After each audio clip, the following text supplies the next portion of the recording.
পৃথিবীর ইতিহাসে আমরা অনেক ধরনের ব্যাংক ডাকাতি কথা শুনেছি, কিন্তু এখন যে ব্যাংক ডাকাতি কথা বলবো সে ব্যাংক ডাকাতি কথা শুনলে আপনার গায়ের লোম দাঁড়িয়ে যাবে। হ্যাঁ, সত্যি বলছি, ব্রাজিলে একটা ব্যাংকে একদল ডাকাতি তার বুদ্ধি এবং সাহস এবং তাদের চালাকি দিয়ে যেভাবে চুরি করেছে, তাদের এই চুরি করার পদ্ধতি দেখলে আপনারা অবাক হয়ে যাবেন।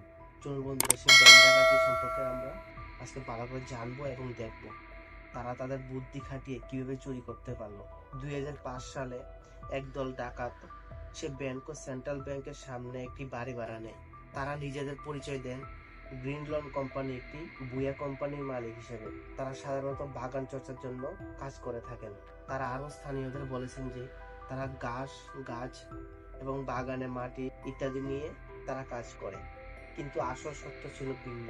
তারা সেন্ট্রাল ব্যাংক থেকে মাত্র 300 মিটার দূরত্বে একটি বাড়ি ভাড়া নেয়। তাদের পরিকল্পনা ছিল তারা সেই ব্যাংক থেকে সব টাকা চুরি করবে। তারপর থেকে তাদের প্ল্যান অনুযায়ী তারা তাদের কাজ করতে শুরু করে দেয়। তারা সেই ব্যাংক থেকে তাদের রুমে পর্যন্ত একটা সুড়ঙ্গ তৈরি করতে শুরু করে দেয়, যা 3 মাস ধরে তারা তৈরি করেন।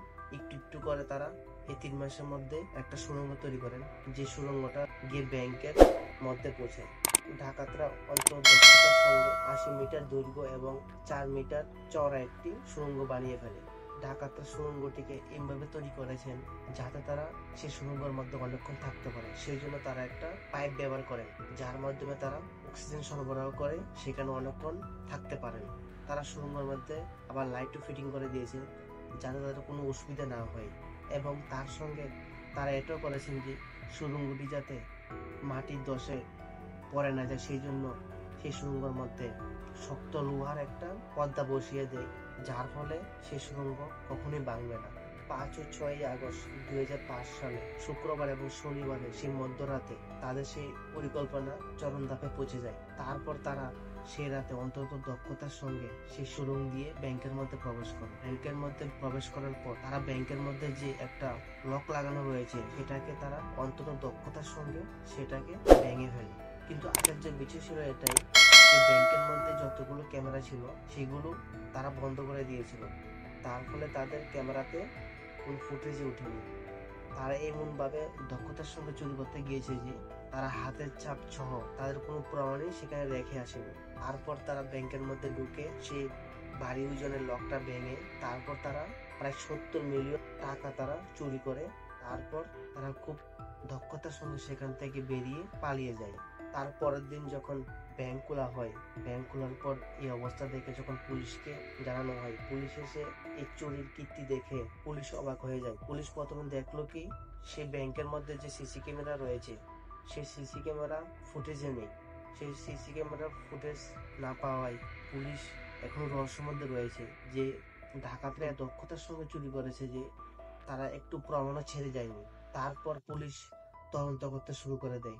তারপর কয়েক সপ্তাহ পর পুলিশ যখন তদন্ত করতে থাকে, সেই ডাকাতদের মধ্যে এক ডাকাত তারা একটা ভুল করে বসে। সে ভুলই সে ডাকাতদের বিপদ হয়ে দাঁড়ায়। সেই ডাকাতটা কি করেছিল, সে কয়েকদিনের মধ্যেই কয়েকটা গাড়ি কিনে নিয়েছেন এবং সে বিলাসবহুল জীবনযাত্রা শুরু করে দিয়েছে, যার ফলে পুলিশের একটু করে সন্দেহ হয়ে যায়। তারপর পুলিশ সে ডাকাতকে গ্রেপ্তার করে। তারপর পুলিশ তাকে যখন জিজ্ঞাসা করা হয়, জিজ্ঞাসাবাদের পর সে তার মুখ খোলার পর কয়েকজন ডাকাতকে গ্রেপ্তার করা হয়, যার মধ্যে 8 জন ডাকাত ছিল। কিন্তু এদের মধ্যে যে মেইন ডাকাত ছিল তাকে পুলিশ এখনো ধরতে পারেনি। একসময় জানা গিয়েছে সেই ডাকাত একটা সমস্যার কারণে তাকে হত্যা করা হয়েছিল। পুলিশ আজ পর্যন্ত শুধু $60 উদ্ধার করতে পেরেছে, আর বাকি ডলারগুলো এখনো খুঁজে পায়নি। পুলিশ এখনো তদন্ত চালিয়ে যাচ্ছে। সেই ব্যাংক ডাকাতি এখনো বিশ্বের স্মার্ট এবং রহস্যময় ব্যাংক ডাকাতি বলে ইতিহাসের পাতায় এখনো লেখা রয়েছে, কিন্তু অনেকে সে বিষয়ে জানেন না। এই ঘটনাটি এত রহস্যজনক যে বিষয় নিয়ে এখন পর্যন্ত ডকুমেন্টারি এবং সিনেমাও তৈরি হয়ে গিয়েছে। বন্ধুরা, আপনারা হয়তো দেখেছেন মানি হিস্ট একটা মুভি রয়েছে, সেই মুভিটার মাধ্যমে এটাকে তুলে ধরা হয়েছে।